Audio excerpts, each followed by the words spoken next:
الحمد لله نحمده ونستعينه ونستغفره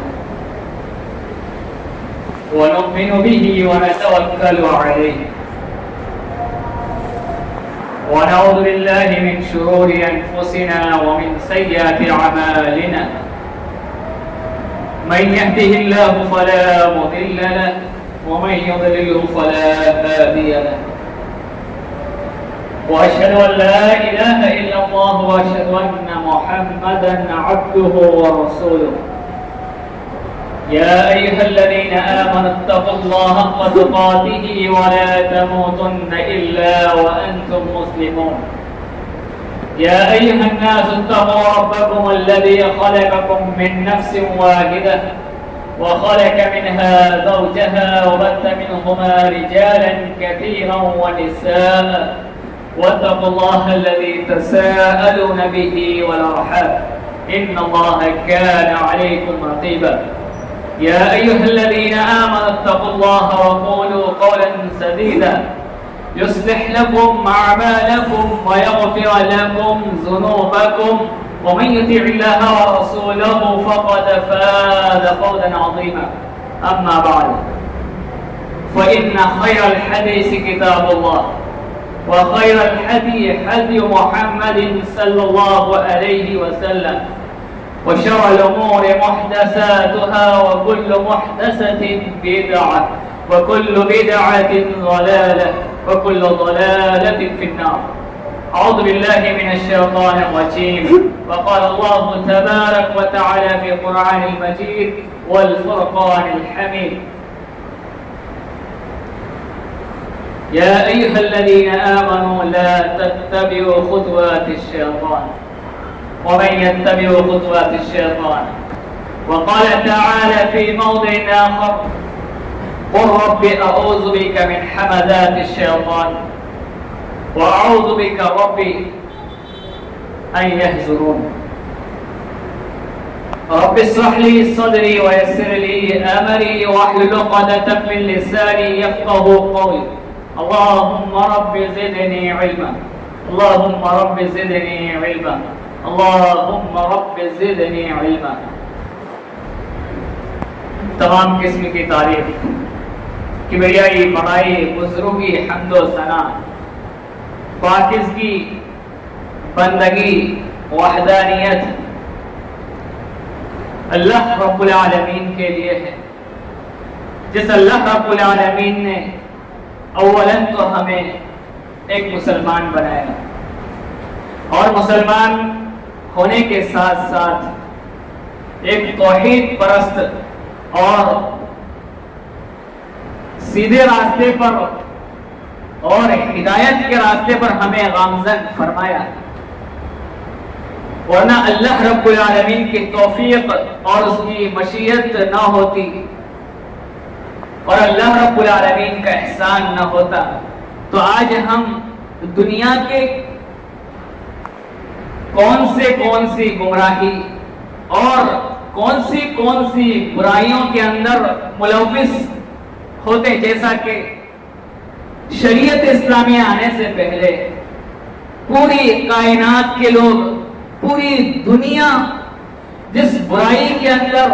جس گمراہی کے دلدل کے اندر پھنسی ہوئی تھی، وہی برائی اور وہی گمراہیاں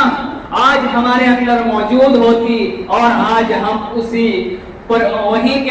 کے اندر رہ کر کے، اسی معاشرے میں، اسی ماحول کے اندر رہ کر کے اپنی زندگی برباد کر رہے ہوتے. لیکن اللہ رب العالمین نے ہم پر یہ بڑا احسان کیا ہے کہ ہمیں گمراہی کے بعد ہدایت کا راستہ دکھایا. ہم ذلیل و خوار تھے، ہم گمراہی کے راستے میں پھنسے ہوئے تھے، برائی کے راستے میں پھنسے ہوئے تھے، لیکن اللہ رب العالمین کا احسان اور اس کی توفیق ہے کہ اللہ رب العالمین نے آج ہمیں ایک نیکوکار بنا دیا اور ہمیں سیدھے راستے پہ چلنے والا بنا دیا.